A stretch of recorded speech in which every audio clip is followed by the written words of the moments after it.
Hi, I'm Hannah Durden and you're listening to the Outdoors Group podcast. This podcast is a call to arms to get children and young people outside again. It's your one-stop shop for all things outdoor, child, young person and education related. Thanks for tuning in. Today I'm pleased to be joined by not one but two guests. Leone Ellis is an accredited play therapist and supervisor and a member of the collaboration of outdoor play therapists. And Daisy Thomas is a newly registered play therapist with a background of working with autistic children and children with emotional or behavioural issues in the outdoors. They both work with students from the outdoors school and have kindly allowed me to steal them away for a bit today for a chat about play therapy. Thanks for joining me, guys. No problem. Hello. Let's start with the most obvious question. Can you explain exactly what play therapy is and who it's for? So play therapy is a form of psychotherapy for children that uses play as a form of communication and expressing their thoughts and feelings and to work through any emotional issues that they've got in their lives. And it's about the age of 3 to 12-year-old is the sort of range, or anyone who can still play, really. That's roughly, typically the age range that you can do play therapy with. Yes, it's a sort of intervention, a therapeutic intervention, and the same as adults going to see a psychotherapist or a counsellor or a therapist, but it uses play and a toolkit, which maybe Daisy can tell us about the toolkit. Yeah, so in our therapeutic toolkit we have lots of different things. So we have puppets. They're great. They can be used to kind of reenact issues that have gone on, like centred away from self. Yeah, like little hand puppets. Yeah, hand puppets, or big. You've got a nice big bird one, or all sorts of things. Drawing and painting and kind of the arts stuff. Play is really great for helping work through emotions. Often the sand tray is used. That's kind of the classic therapeutic play thing that people kind of imagine play therapists using. So we have lots of symbols, so lots of kind of little toys, so houses, people, mum and dads, all those kind of things, and they can be used to kind of play out their world in the sand tray, which can be really beneficial to the children. Also lots of music, so lots of drums, I've got a little guitar in mind, so all sorts of things like that that the children can use to kind of play out what's going on in their world, or just get out their emotions. If they're really angry, bang the drum really loud, and the therapist will match that kind of energy and let them know that it's okay to bang that drum really loud, and that's really important. Have I missed anything else? Sometimes people add other things. Creative like stories. Lego, I love creative stories. They're kind of a way of dealing with an issue without putting it on that child, and kind of depersonalising the problem that might be going on in a kind of a non-formal way. So like the use of metaphor is really important.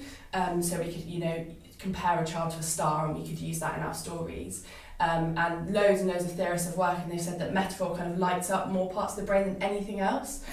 So working in metaphor a lot is really important for these children, because their brain lights up and they're able to process a lot more. It's really interesting. Do you guys think it's quite mainstream play therapy? Do you think a lot of people are kind of accessing it around the country, or? Yeah, I do. I've been doing it now for 16 years, and I've always had a full waiting list.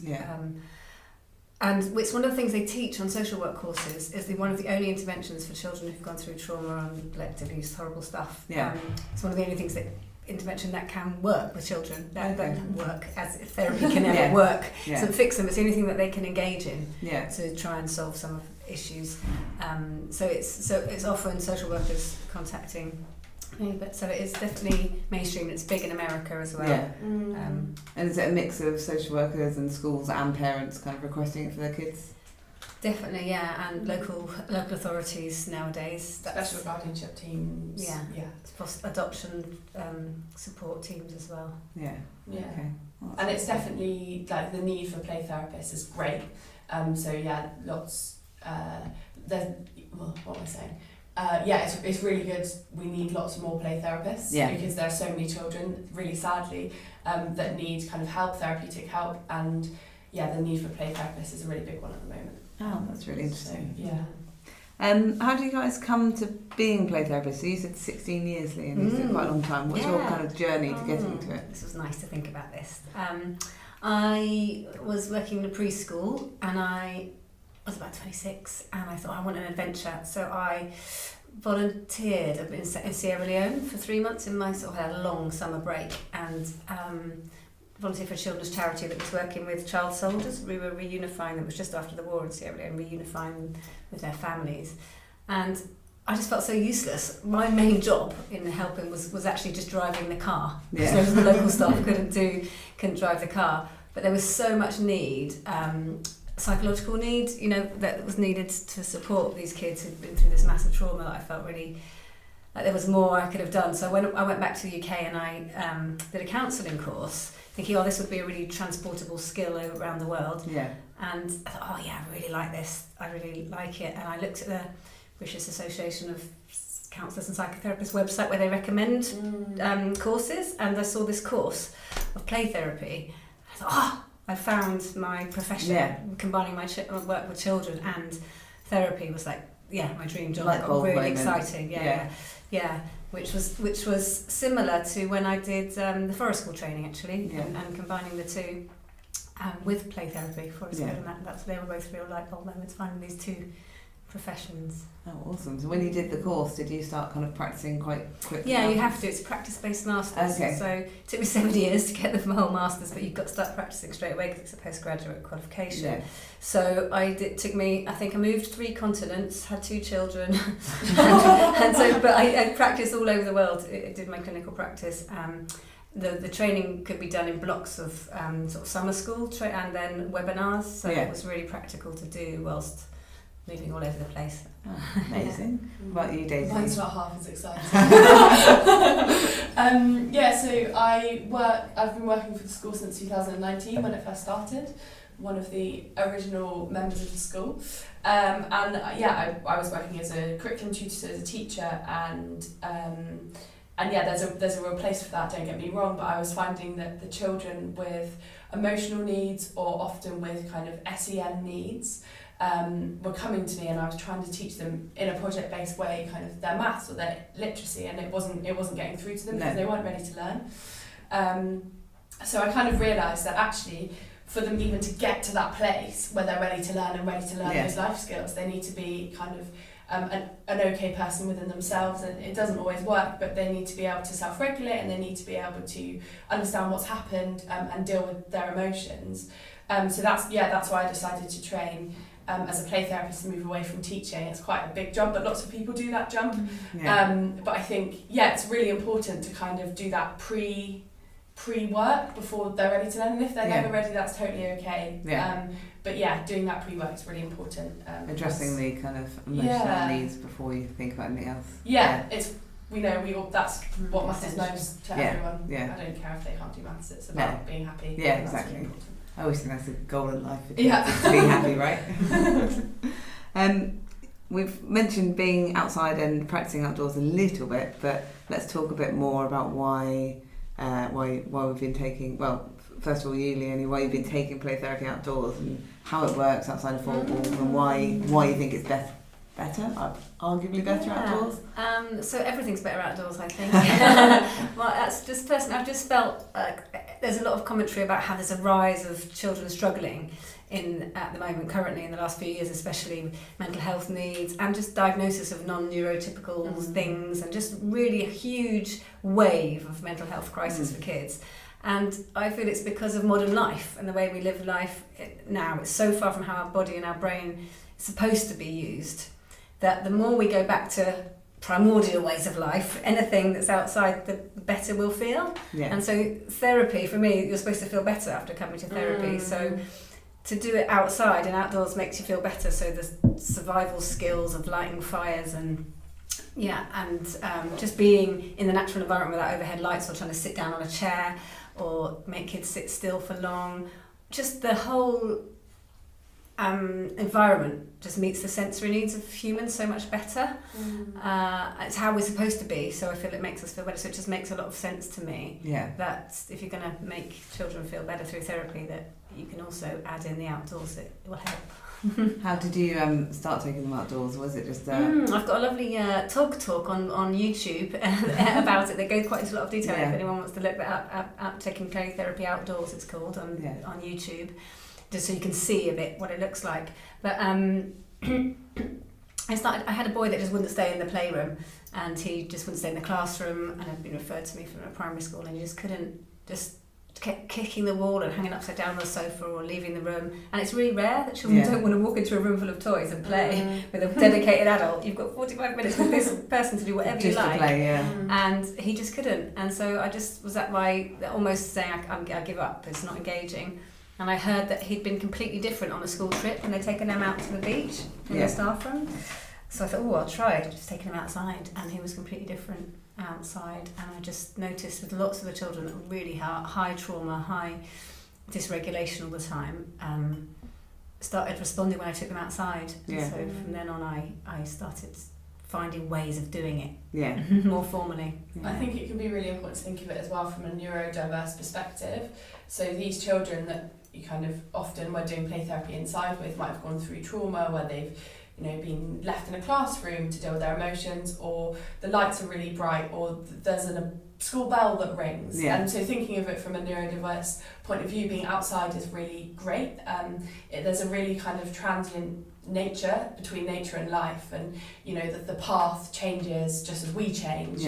And it can be a really nice kind of grounding. Again, that metaphor comes up, and it's really important. Ali Chan in her book talks about it a lot. Outdoor play therapy, about how the path you walk down might turn to mud, and then it might freeze over, and then it might get dry again, and that's kind of a really great metaphor for kind of the ever-changing nature of our states and our therapeutic work that we do with people. So it can be really nice to use that metaphor as well, whereas inside it's a bit, they're four walls. It's not changing. It's not going to change. Might open a window. Unless you get some paint on the carpet. The walls won't go down too well with the stuff. What does it look like when you're outside? Because I know that obviously from the talk, I remember you talking about safe spaces and having a kind of a secure space to do that therapy. So how does that look outside? It's tricky, isn't it? Yeah, it's different everywhere. Because it can be just a little corner of a playground, or it could be a proper dedicated site in an outdoor school, which we have here, and at the outdoors group more space to do that. But it's, or I've got in my private practice, I have an indoor room that's got a covered area, a French windows that open to an outdoor covered area, and then an outdoor space. So they can go through the whole spectrum of indoor, half outdoor and outdoor in the whole session.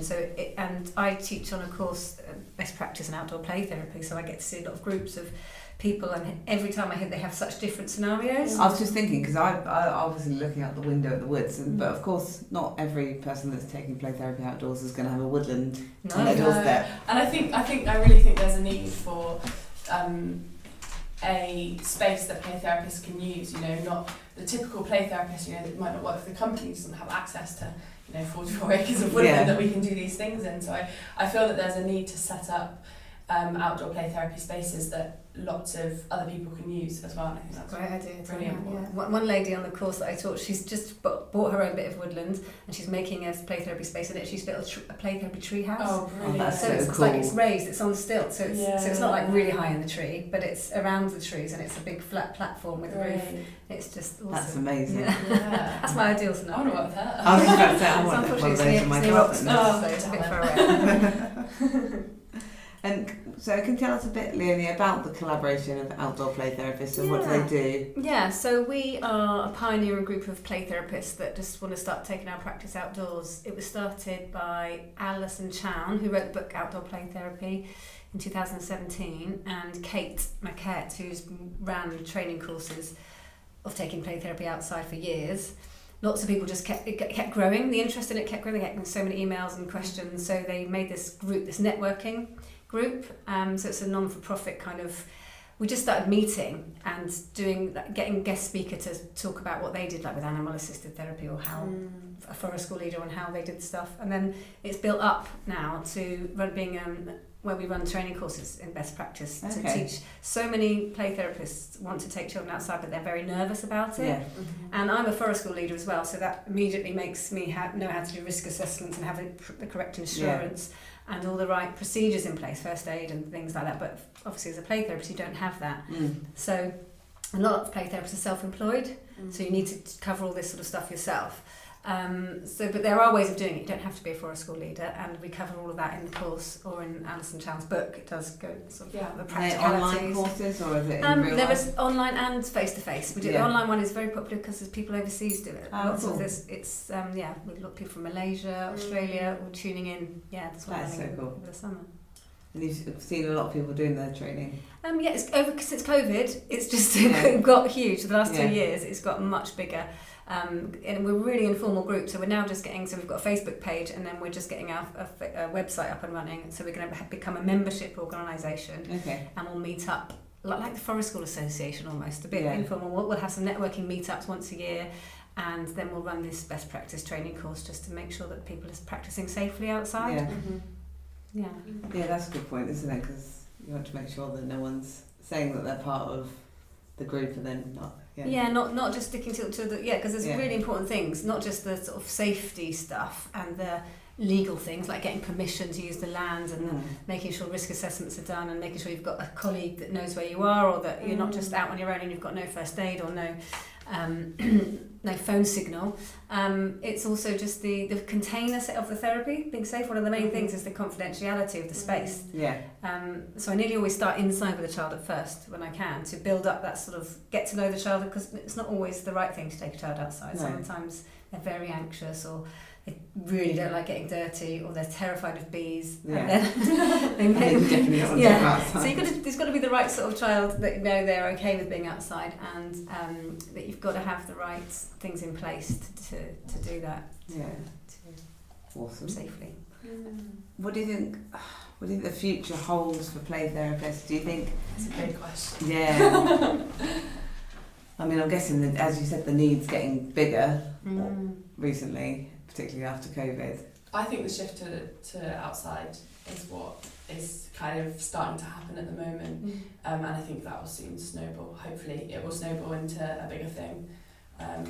So on the course you did recently, was there, were the other people who were doing the training thinking about outdoors as well, or were they mostly traditional kind of? Mostly the training's quite formal, and it's all indoors, and hopefully Leone and Simo are putting together a course to kind of champion that. And I think the shift to outside will happen, and I think it's happening now with the work that lots of people are doing, but it's happening very slowly, and I think it will start snowballing, and it will happen a lot more. More courses are coming up, how to take play therapy practice outdoors.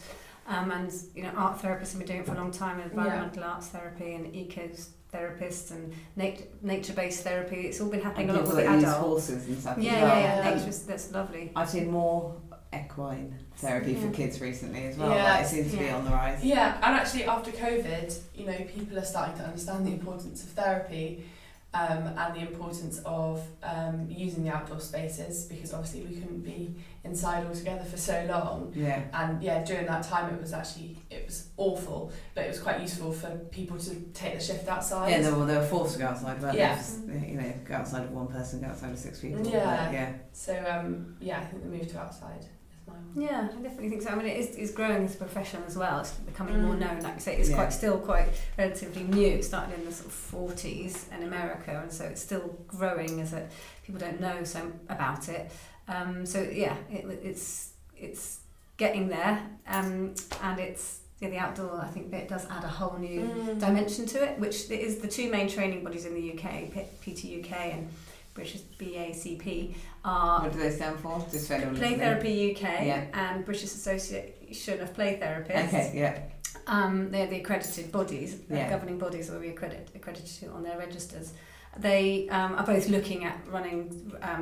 They endorse the course that we run for COOPed, Collaboration of Outdoor Play Therapists.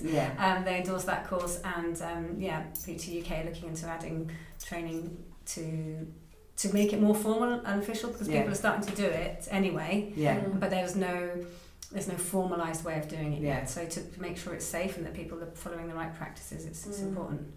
I think it's also really important to think about play therapy and where that stands in the SEN world with kind of neurodiverse children, because I think we've got a long way to go on that, I feel, and I think lots of courses are quite straight, and I think actually thinking of it from a neurodiverse perspective, PDA and autism, I think it's really important to collaborate those. Yeah, because I'm guessing there's a difference between play therapy with a child that's suffered trauma but is neurotypical and an autistic child. Yeah, and I think you need to prepare for those sessions. You need more visuals. You need that's the kind of classic thing, and everyone's different. But I think more training for play therapists in the neurodiverse world I think would be really important. Yeah, I think you're really right there, Hannah. It's completely different, depending on what the children refer to you for. So I'm getting way more children with who are not neurotypical, who are struggling, so have sort of lots of neuro things going on, so it's really hard to.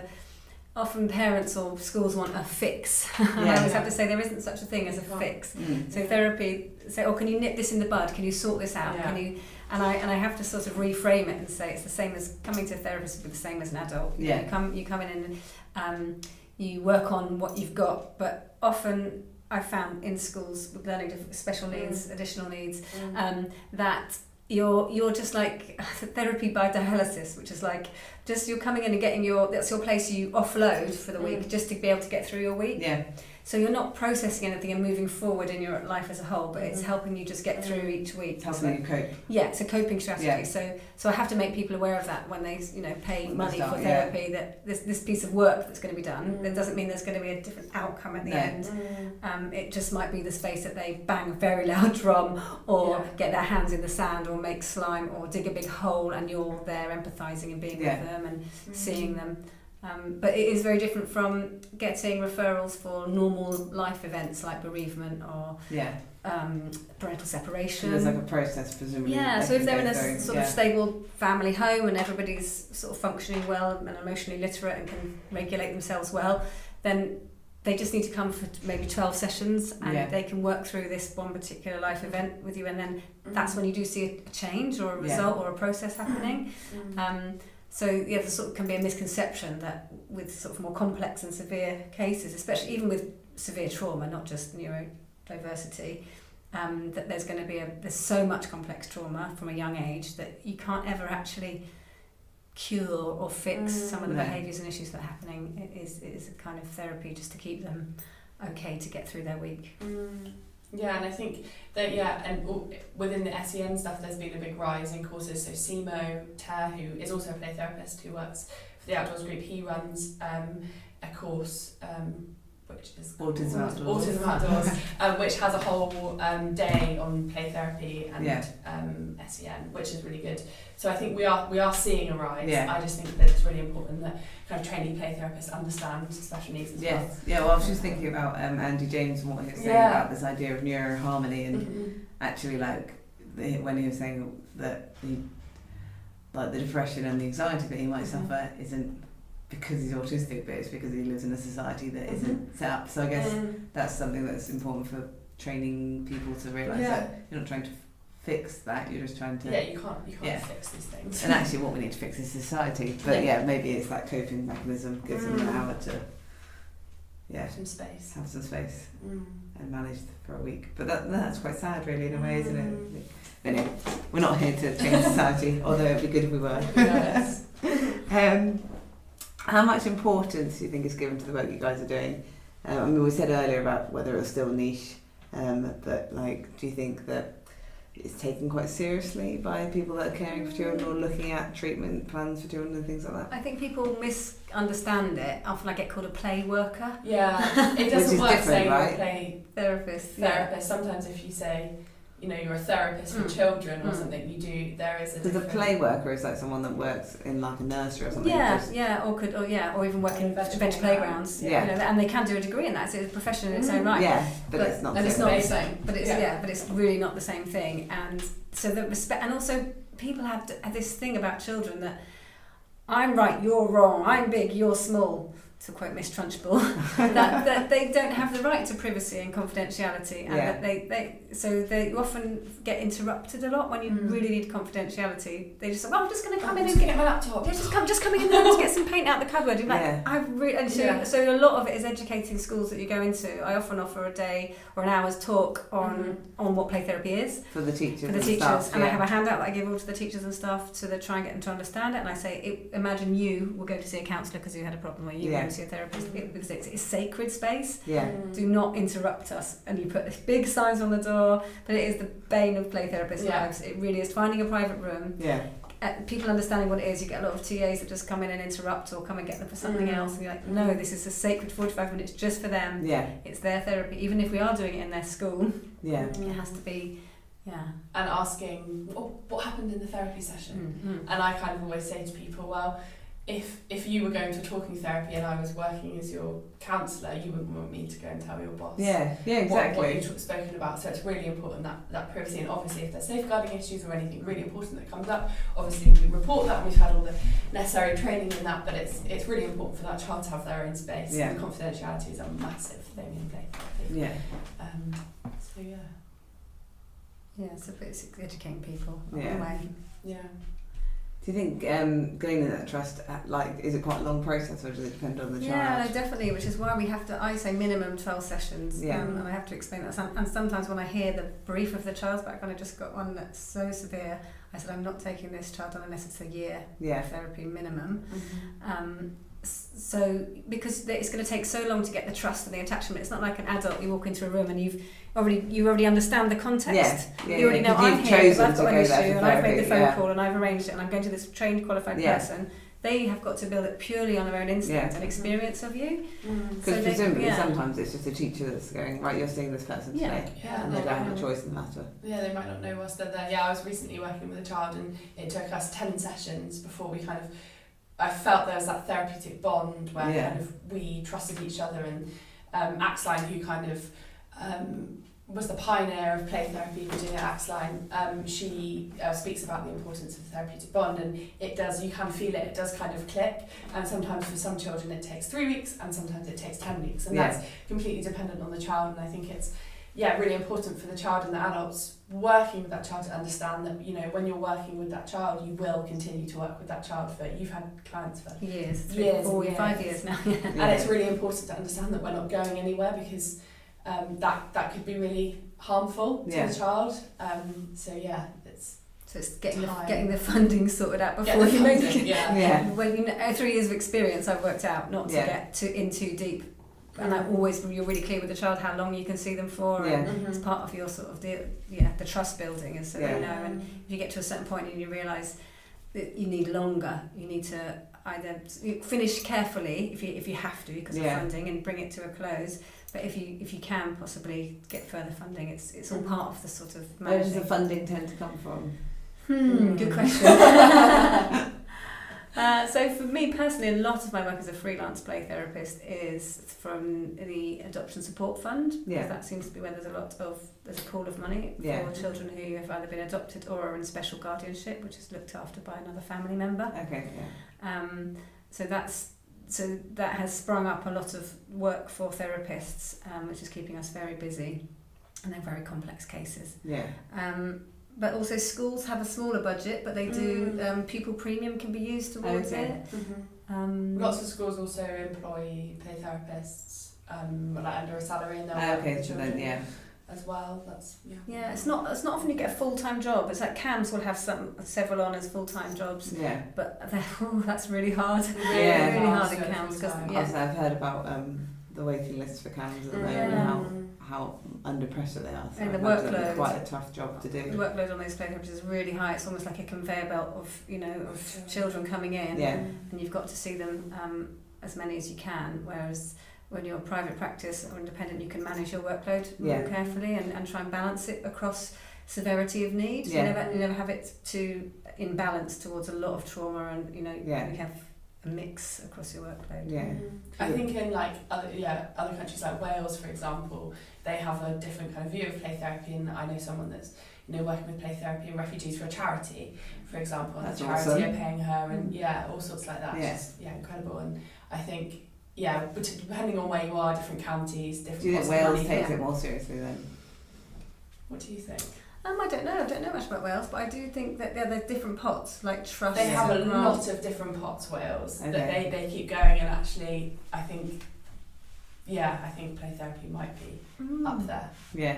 quite a lot. Lots of county councils. It's recognised. It's recognised. Yeah, there's lots of jobs in Wales. Okay. Play therapists.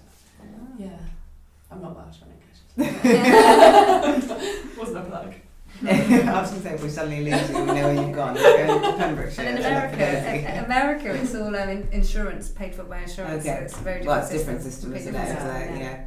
Mm. Do you think it's, so because of the funding, I'm assuming you do feel like it's accessible to kids from all backgrounds? Because I know that parents can pay for it privately, but do you feel like it's accessible for those that have got a niche of a problem. Do you know what I mean? There isn't available for children who are in foster care. Yeah. They're in special guardianship and adopted. That's interesting. Yeah, and And actually, arguably, you'd think that kids in foster care might need it more. Yeah, it's yeah. government policy. I think what they do is, how the government is run, they won't put the intervention in before the child needs it. They'll need to solve the problem once it's happened. Yeah, Which it's not preventative. It's dealing with the issue, and I think when you're doing your training, it's so good because you work with children with that are a lot kind of lower need. Yeah. And that can be really great because you can help children that maybe wouldn't be able to access play therapy from someone like Leone. Yeah. Because she works with the really high need cases. Yeah. So it can be quite refreshing for schools to have a trainee.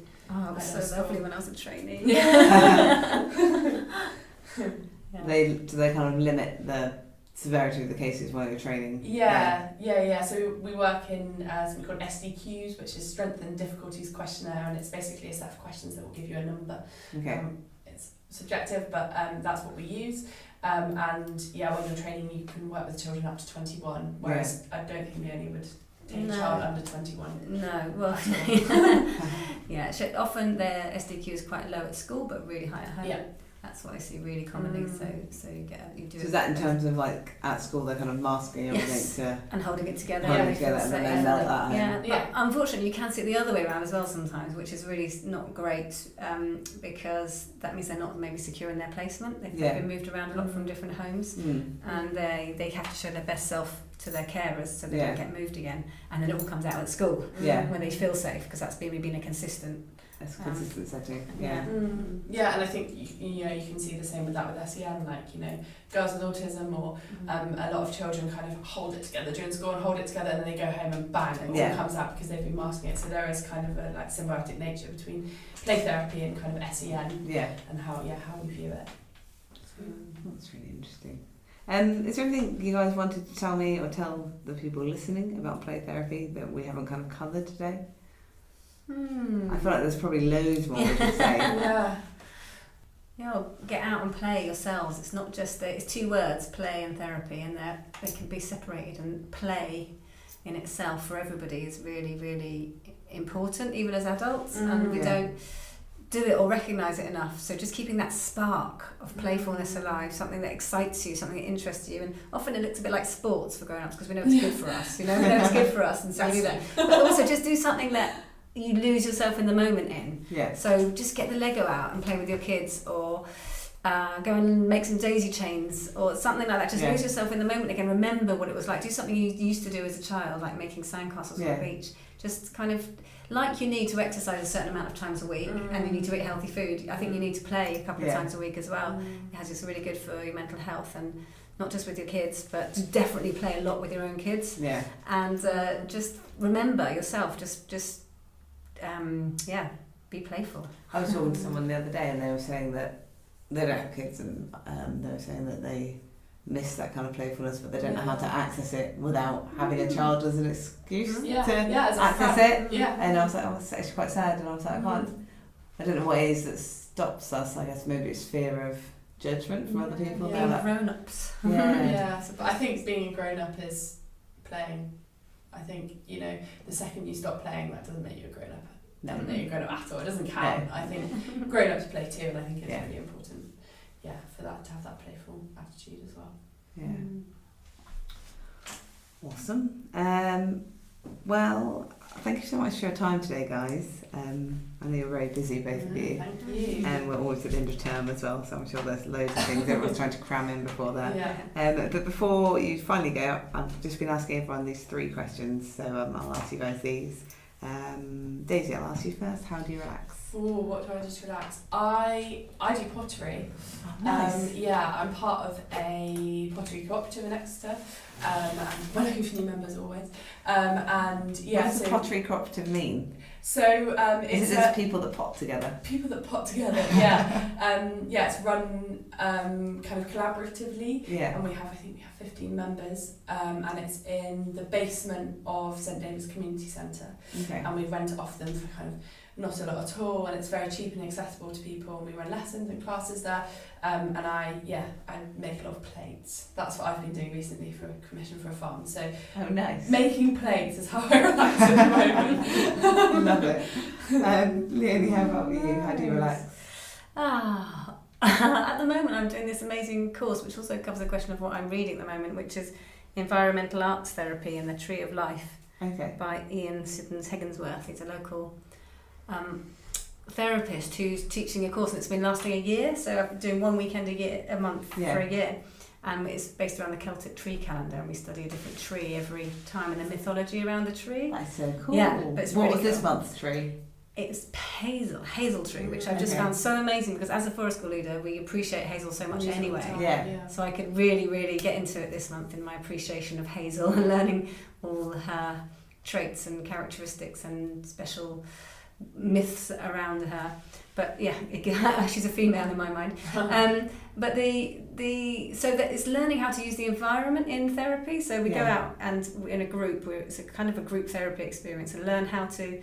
So it's art therapy. So we build. Say we want to talk about our life story. We can use the ground and use sticks and seeds and buds and flowers to draw a timeline of our life story to kind of get perspective on it. Or if we want to deal with some anger, we can get some huge, great, rotten sticks and smash them over a fallen tree, or get built into a cage of rage and then rage our way out of it. And it's highly therapeutic. It's amazing work. So that's kind of what I'm spending quite a lot of my time doing at the moment, doing these sort of groups the whole weekend in the woods.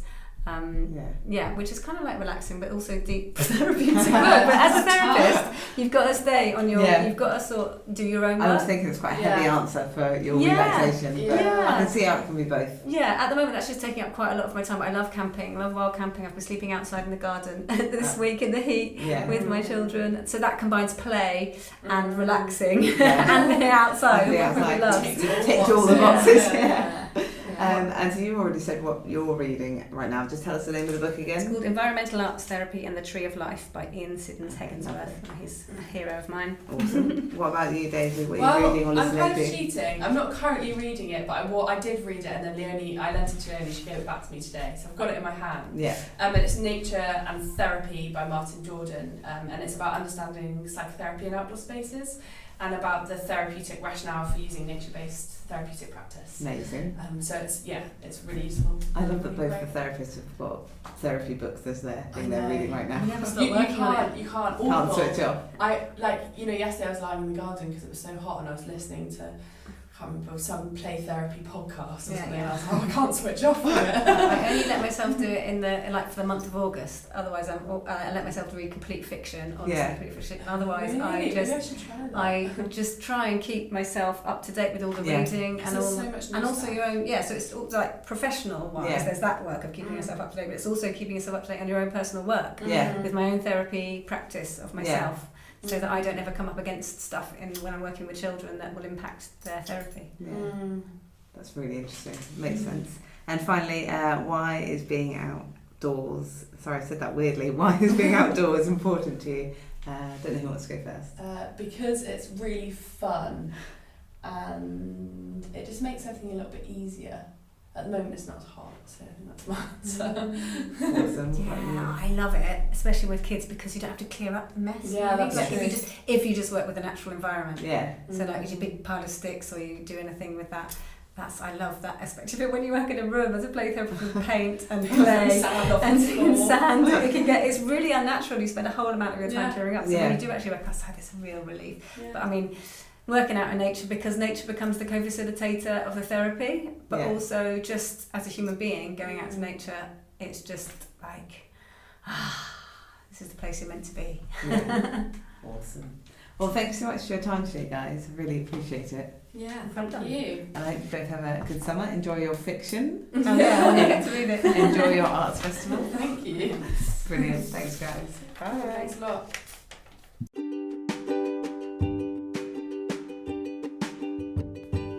A really big thank you to Daisy and to Leone for joining us to talk about play therapy. I really enjoyed that conversation. I mean, to be honest, I've been enjoying all the conversations, which is fantastic, and I hope that you guys are too. And if you are, please don't forget to like us, rate us, subscribe to the podcast, share with your friends. We'd really like to help more people find us and join in our conversations. And if you'd like to suggest a topic, or if there's something you're passionate about that you think we'd like to talk to you about, we'd love it if you'd get in touch with us. That'd be fantastic. You can find us on all the social media channels at The Outdoors Group. That's it for now, and I'll talk to you again in a fortnight. Thanks very much.